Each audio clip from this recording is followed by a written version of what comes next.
Welcome back, friends. This is Maharashtra Land Revenue Code 1966, and this is a part 2 of this video series. Maharashtra Land Revenue Code.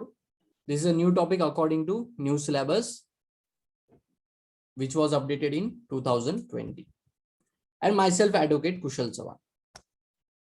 So, in the first series, in the first lecture, we have done with the basics of Maharashtra Land Revenue Code, and we are following the syllabus because it contains more than 350 sections, which is a very huge code.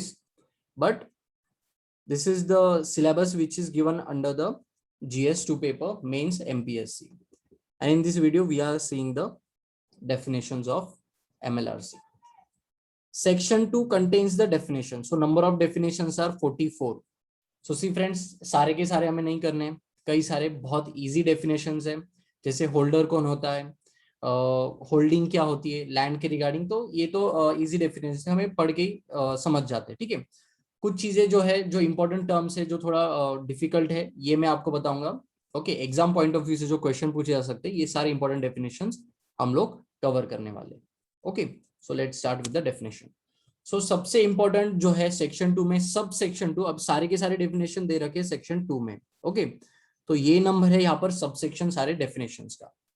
So the most important definition second number का ही दे रखा है, that is alienated land. Okay, so in Marathi it is called as दुमला जमीन.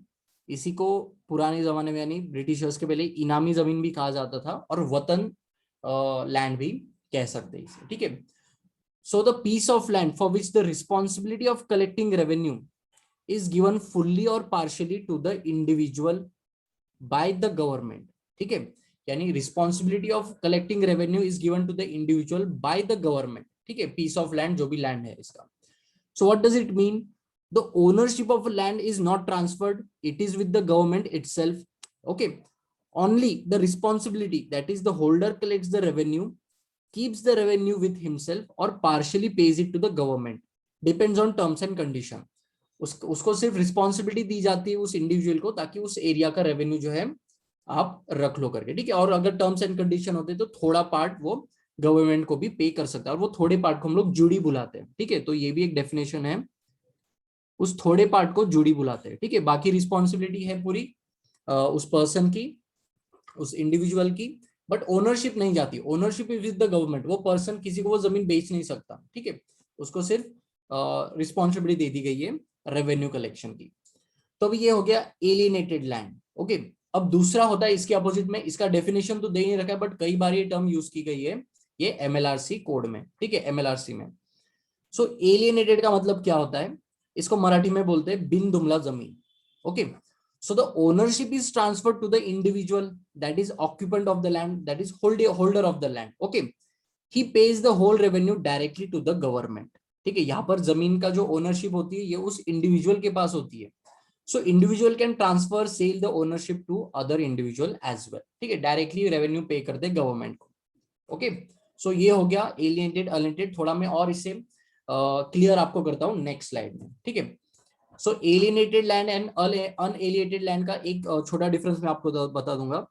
सो इन एलिएनेटेड land revenue is totally और partially waived of. ठीक है, जो भी उसका बस रिस्पॉन्सिबिलिटी दूसरे को दी जाती है कि भाई आप रेवेन्यू कलेक्ट करो, आप ही रख लो, थोड़ा अगर होता है तो हमें दे दो, that depends on terms and condition. ये हो गया एलिएनेटेड लैंड रिगार्डिंग रेवेन्यू. ठीक है, और अनएलिएनेटेड लैंड का क्या होता है, the holder has to pay the whole revenue directly to the government.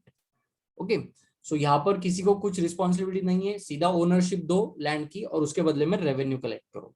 ये होता है अनएलिएनेटेड लैंड. ओके, सो अभी लैंड के टाइटलशिप के बारे में, और दो टाइप्स के टाइटलशिप्स होते हैं. ठीक है, एक होता है सुपीरियर होल्डर, एक होता है इंफीरियर होल्डर. ठीक है, ये भी हम लोग देखेंगे. ये डेफिनेशन नंबर 38 में दे रखा है. एक्चुअली इसी के रिलेटेड में है, इसलिए मैंने ये पहले ही ले रखा.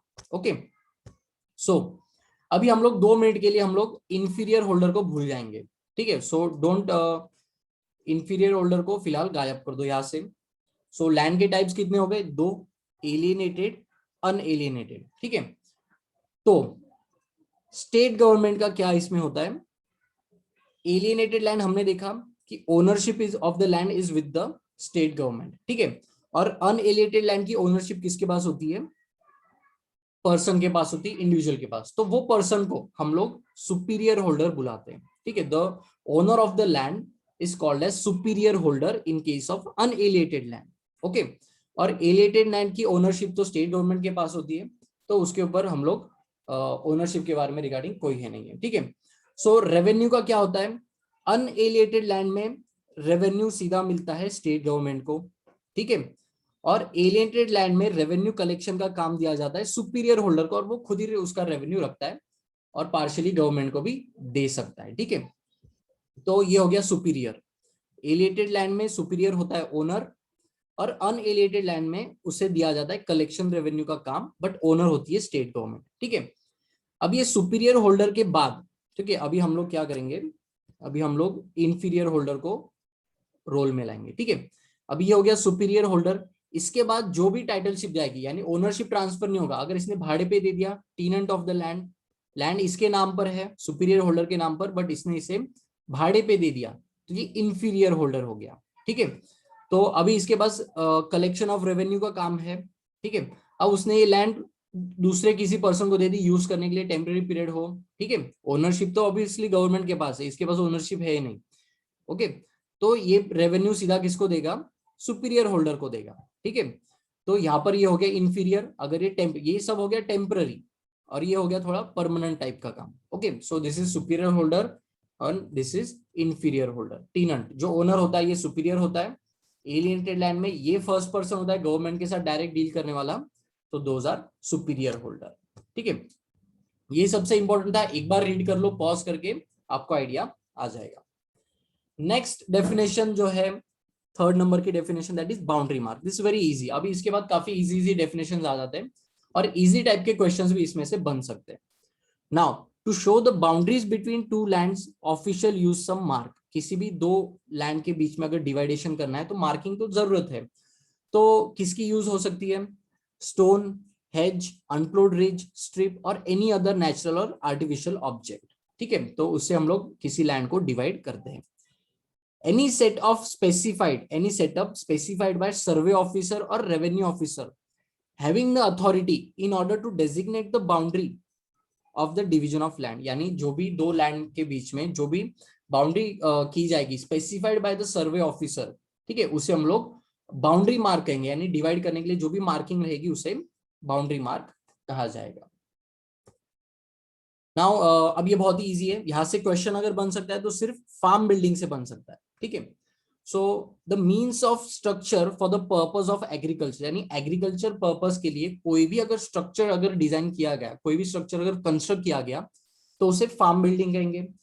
For example storage, okay, storage of agriculture implements, manure and fodder, agriculture produce, sheltering of shed construct करना कैटल्स के लिए, ये सबसे इंपॉर्टेंट है। या फिर residence of the family member, ठीक है, मेंबर या उस पर्सन जो भी उसका ओनर रहेगा लैंड का, या उसके सर्वेंट्स के लिए या टीनेंट्स के लिए, ठीक है, रेसिडेंस का भी हो सकता है। बाकी और कोई आएगा तो ये इसमें कंसिडर नहीं होता, तो ये आप लोग देख लो, क्वेश्चन आ सकता है ऑल ऑफ द वो, नन ऑफ द वो में, या फिर एक स्टेटमेंट आ जाएगा कि residence for any other person, ठीक है, तो ये आपको एलिमिनेट करना है, तो ये एक इंपॉर्टेंट हो गया, बाकी तो इजीली अंडरस्टूड है।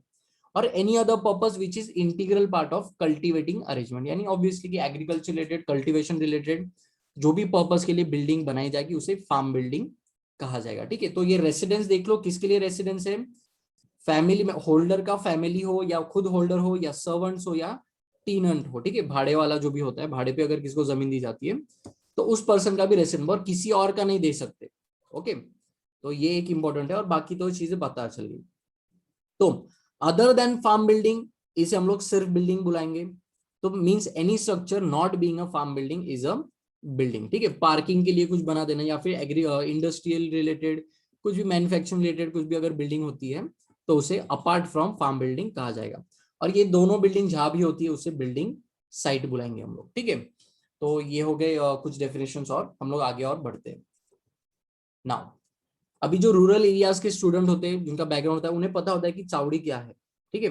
तो चावड़ी is means the place ordinarily used by the village officers for the transaction of village business, okay, village business. तो यानी जो भी जैसे ग्राम पंचायत की जगह हो गई या फिर तलाठी की प्लेस हो गई, ये जो भी प्लेसेस होते हैं जो जहाँ पर भी ऑफिस होते हैं, विलेज ऑफिसर्स जहाँ per day to day working चलता है, उसे हम लोग चावड़ी बुलाते हैं। ठीक है, तो गांव की चावड़ी इसे हम लोग बुलाएंगे। So next is data bank. The bank is the repository of information maintained at the concern collector office, या फिर जो भी कलेक्टर ने जो भी ऑर्डर दिया, जो भी पर्सन के पास होना चाहिए ये इंफॉर्मेशन, जहां पर भी होता है इसे डेटा बैंक बुलाते हैं। अब ये डेटा बैंक में क्या होता है, इंफॉर्मेशन रिगार्डिंग लैंड रिकॉर्ड्स, टाइटलशिप। ठीक है, तो किसका किसकी कितनी जमीन है, नॉर्थ साउथ वेस्ट पे क्या है, कितनी बाउंड्रीज है, ये सब कुछ जो डेटा है, किसका टाइटल है, ओके, पहले ओनर कौन था, उसके पहले कौन ओनर था, ये सारे जो भी लैंड रिकॉर्ड्स ये सारे कहां पर होते हैं, डेटा बैंक में होते हैं। ठीक है, तो वो होता है कलेक्टर के पास, या फिर जो भी कंसर्न ऑफिसर रहेगा, कलेक्टर अपॉइंटेड उस पर्सन के पास। ठीक है, अभी 10th में हम लोग देखेंगे गांवठान क्या है। ठीक है, that is village site, means the land includes with in the site of village और टाउन और सिटी। यानी ये समझो ये विलेज है, ओके, ये यहाँ पर घर है, ये यहाँ पर नदी जा रही है, ठीक है, या फिर ये रोड है, ये फॉरेस्ट है, ये एग्रीकल्चर लैंड है।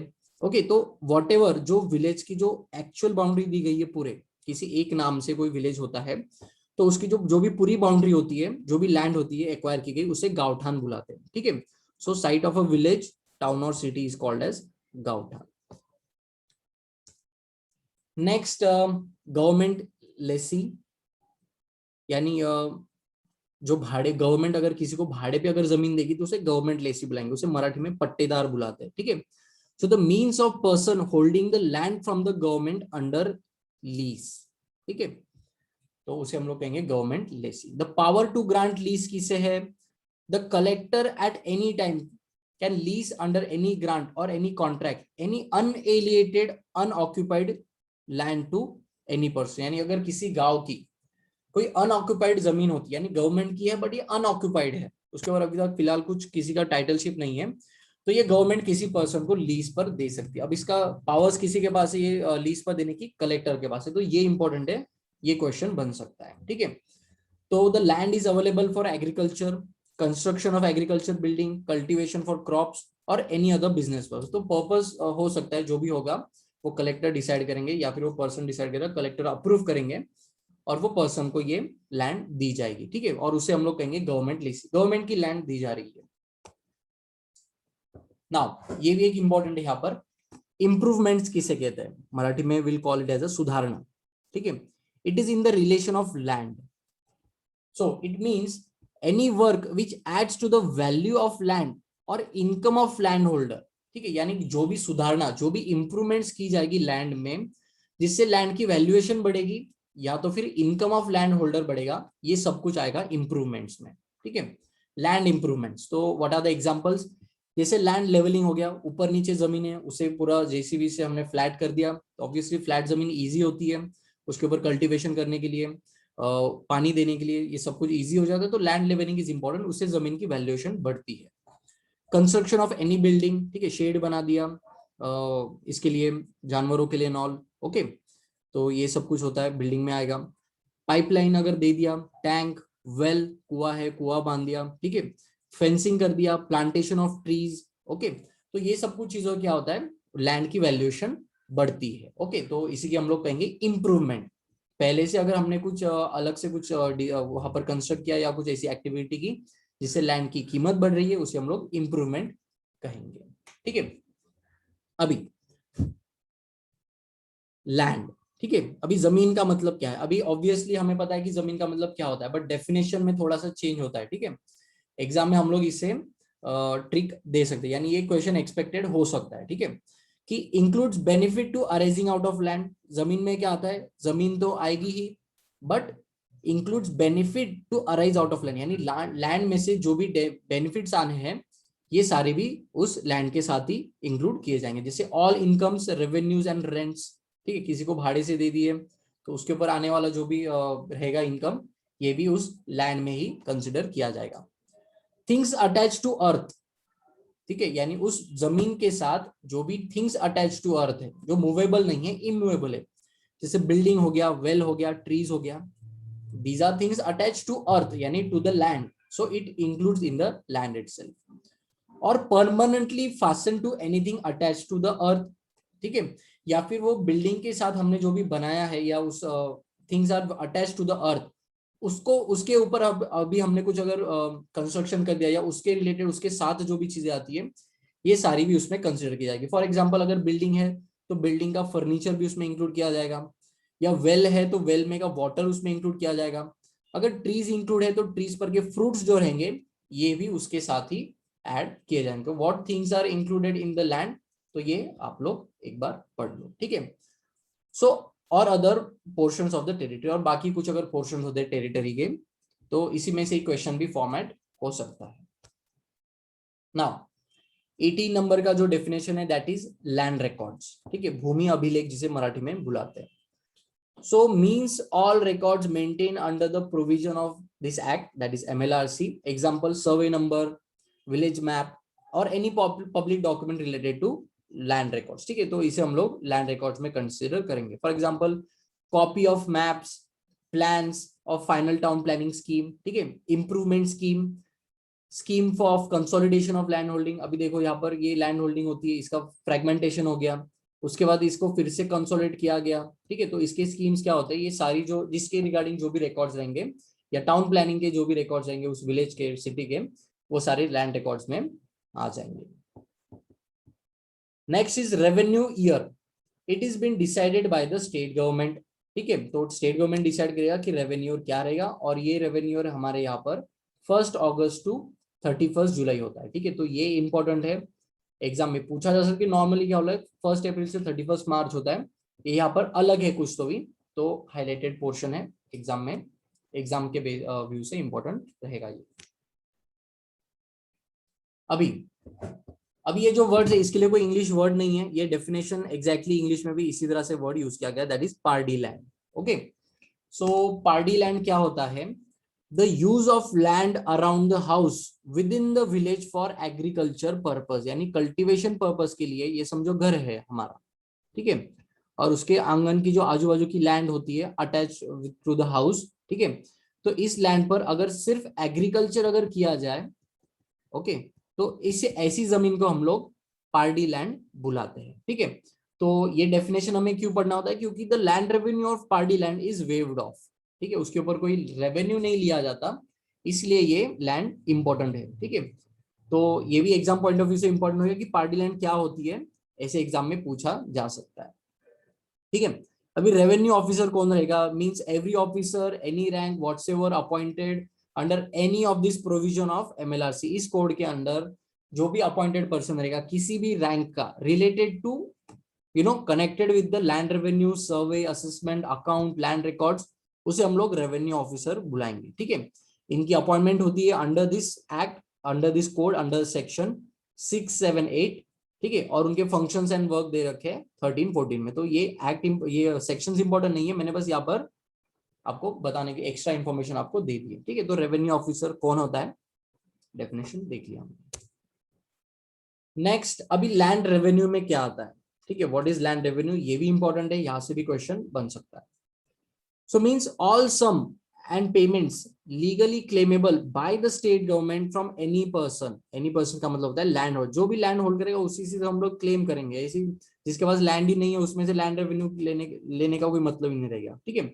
So all sums payments legally claimable by the state government, इसे हम लोग लैंड रेवेन्यू, तो इसमें क्या क्या इंक्लूड आता है। सो लैंड रेवेन्यू पहले तो डिपेंड करता है कि ये एग्रीकल्चर लैंड है कि नॉन एग्रीकल्चर लैंड, ठीक है, और इसके बाद क्या क्या हम लोग देखेंगे, what are the 3 things contain in the land revenue. एक हो गया लैंड रेवेन्यू रेंट एंड जूडी, तो इसे भी लैंड रेवेन्यू के कंसेप्ट में लाया गया है। जूडी का हमने देखा partial payment by the superior holder, जो भी होता है वो पार्शियल पेमेंट जब गवर्नमेंट को देता है उसे जूडी बुलाते हैं, ठीक है, या रेंट या लैंड रेवेन्यू जो भी डिसाइडेड है इसमें आएगा। Cess to be paid to Zilla Parishad panchayat समिति, जिला परिषद एंड पंचायत समिति, इनका जो एक उपकर जिसे बुलाते हैं हम लोग सेज, इसे भी लैंड रेवेन्यू में कंसिडर किया जाएगा। An amount to be paid by to the government under this act, okay, and any other act rules contract and grants, ठीक है, तो ये एक्ट छोड़कर ये एक्ट पकड़ के बाकी सारे एक्ट्स में भी अगर कोई रूल्स रेगुलेशंस अगर होते हैं रिलेटेड टू कुछ रेवेन्यू देने के रिलेटेड टू लैंड, तो उसे भी लैंड रेवेन्यू में ही कंसिडर किया जाएगा। ठीक है, तो ये 3 यहाँ पर इंपॉर्टेंट चीजें होती है अंडर दिस एक्ट। बाकी सारे या बाकी दूसरे एक्ट के रिगार्डिंग सेज ये एक इंपॉर्टेंट है जिला परिषद पंचायत समिति का, और लैंड रेवेन्यू रेंट एंड जूरी। ठीक है, तो ऐसे क्वेश्चन इसमें से बन सकता है। इसमें और कुछ दूसरा ऐड करके एक ऑड मैन आउट करके आपको स्टेटमेंट में दिया जा सकता है। तो ये हो गया लैंड रेवेन्यू। अभी ये एक इंपॉर्टेंट टर्म है, साजा का मतलब क्या होता है? It means the group of villages in a taluka. ठीक है, पूरे तालुका के सारे विलेजेस नहीं, within taluka group of villages which are constituted. ठीक है, तो इसे हम लोग साजा बुलाएंगे अंडर सेक्शन 4। साजा का डेफिनेशंस और आगे दे रखा है डिटेल में अंडर सेक्शन 4 में।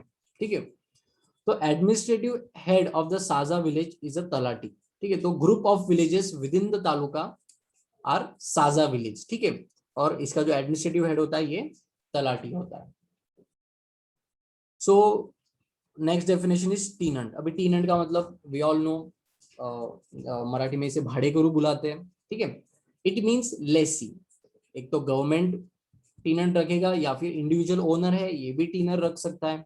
ठीक है, so whether holding under any instrument और एनी अदर ओरल एग्रीमेंट या includes mortgage of a tenants right with position but does not include the Lesi holding the direct under the state government. ठीक है, तो जो भी पर्सन डायरेक्टली गवर्नमेंट के साथ deal ना करके किसी और पर्सन की लैंड अगर लेता है टेम्पररी बेस पर, उसे हम लोग टीनेंट बुलाएंगे। वेदर इट शुड बी किसी भी इंस्ट्रूमेंट के साथ में, ओके, ओरल एग्रीमेंट हो सकता है, मॉर्गेज में रख के फिर उसका यूज कर रहा है तो उसे भी हम लोग टीनेंट ही बुलाएंगे। ठीक है, तो इस तरह से भाड़ेकरू होगा वो टीनेंट रहेगा, बट डायरेक्टली जो स्टेट गवर्नमेंट के साथ रहेगा उसे हम लोग टीनेंट नहीं बुलाएंगे, इसे हम लोग गवर्नमेंट लेसी बुलाते हैं।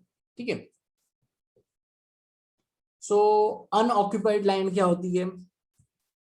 It means the land in a village other than the land held by the occupant, यानी किसी कोई उसका ऑक्यूपेंट नहीं होता।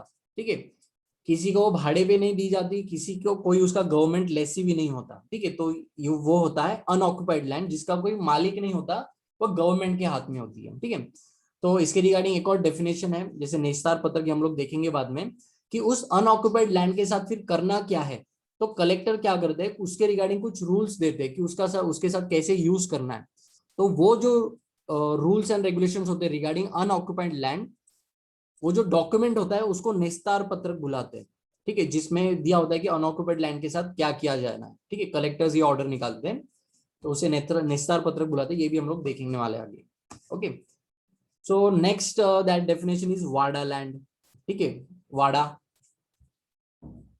ये मराठी वर्ड है, but again there is no such word in English, so even in the English act, ठीक है, बेयर एक्ट जो इंग्लिश में दिया हुआ है उसमें भी वाडा लैंड यही वर्ड यूज किया गया है। So means an open land in a village site used for grazing for cattles. ठीक है, storing crops, fodders, manures etcetera etcetera. ठीक है, so there is no revenue on wada land, तो वाडा लैंड के ऊपर रेवेन्यू नहीं होता। और हम लोग देखो बाद में हमने एक और देखा जिसके ऊपर रेवेन्यू नहीं होता है। ठीक है, so this land is used for all people, यानी पब्लिक पर्पस की लैंड होती है, तो पब्लिक पर्पस के लिए यूज की जाती है। ऐसी फेलो लैंड नहीं होती, उसके ऊपर कुछ ना कुछ होता रहता है। ठीक है, गोडाउन होता है, ठीक है, बाकी सारी चीजों के लिए ये बनाया जाता है पब्लिक पर्पस के लिए, उसे वाडा लैंड बुलाते हैं। नाउ अभी हमने देखा लास्ट इसमें अनऑक्युपाइड लैंड के साथ कैसे डील किया जाता है, तो उसे निस्तार पत्रक के साथ डील किया जाता है। So management of all unoccupied land in a village is done by the collector. ठीक है, so the document which means the paper containing the rules, okay, so issued by the collector regarding the use of land is called as nistar patrak. ठीक है, now the land can be used for different purpose like grazing, wood cutting, minor forest, minor mining and all. ठीक है, कुछ भी हो सकता है, collector decide करेंगे, और जो डॉक्यूमेंट रहेगा जिसके ऊपर इसके रूल्स लिखे रहेंगे उसे निस्तार पत्रक कहा जाता है। ठीक है, और दूसरा एक और है वाजिब उल अर्ज। अभी हमने देखा अनऑक्युपाइड लैंड के बारे में। ठीक है, और दूसरा एक और होता है पब्लिक पर्पस के लिए कुछ और चीजें होती है, जैसे वाटर बॉडीज हो गया, कुछ एक टैंक हो सकता है या फिर तालाब हो सकता है। ठीक है, रोड होता है, कैनल होता है। ठीक है, अभी विलेज के कुछ रूल्स एंड रेगुलेशंस होते हैं, उनके कोई कस्टम एंड ट्रेडिशन होते हैं रिगार्डिंग दिस ऑल थिंग्स, ठीक है। तो उसके रिगार्डिंग में कलेक्टर एक ऑर्डर निकालेंगे, ठीक है। The collector shall make general और special order regarding the use of such sites और प्लेसेस और थिंग्स, ठीक है। अदर देन लैंड, लैंड के लिए हमने देखा नेसार पत्रक, बट अदर देन लैंड और भी कुछ चीजें होती है पब्लिक की, ठीक है। तो अकॉर्डिंग टू विलेज ये अलग अलग हो सकती है कस्टम एंड ट्रेडिशन के हिसाब से। तो उसका जो डॉक्यूमेंट रहेगा कि उसके उसके रिगार्डिंग कैसे रूल्स एंड रेगुलेशंस होने, तो उसे वाजिब उल अर्ज बुलाते हैं, ठीक है। वाजिब उल अर्ज।